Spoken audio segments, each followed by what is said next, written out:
Today's best mix, Mix 94.9. It's the Mixed Up Morning Show with Ashley and Davo. Good morning at 6:27 and 4 below right now. Time now for your not-so-fake news.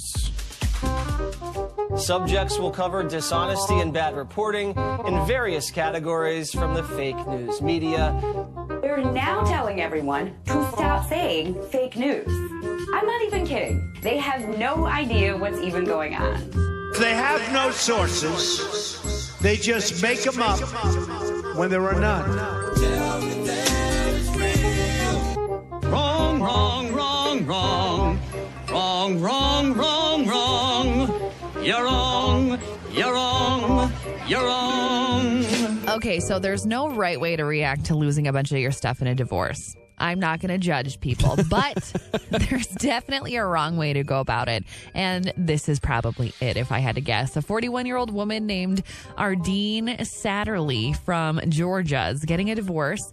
And on Saturday, she found out she was losing her home to her ex. No. So, it's a sad thing. Around about 3:30 in the morning on Sunday, she decided she was going to take her 2 cats out of the house and then set it on fire. Sure, that's what she did. That seems reasonable.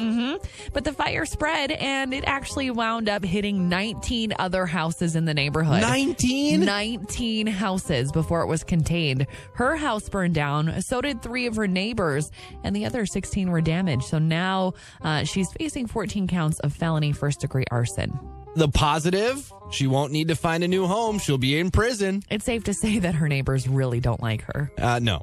A man in Michigan was trying to get rid of some skunks that were living in his crawl space, and he used a smoke bomb to try to chase them out of there. But here's the thing. The smoke bomb made a huge fire, and it ended up spreading throughout his entire first floor of this guy's house. I'm sensing a theme in today's not-so-fake news. Right.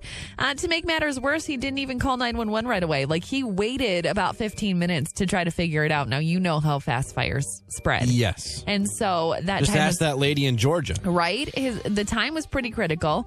His house ended up burning down, but the skunks did flee. They made it. They made it. They made it out alive. I hope they sprayed him on their way out. They were like, this guy. Now, here's a nice reminder that you should teach your kids that they really can have an impact on the world.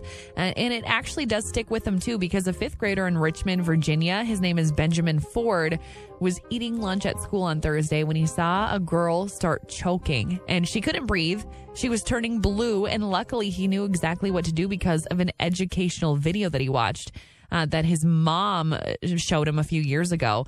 He didn't even think about it. He ran over there and saved her life. Isn't that pretty cool? That's amazing. I know. I wouldn't know how to do that. I wouldn't either. So that's why he's a little hero.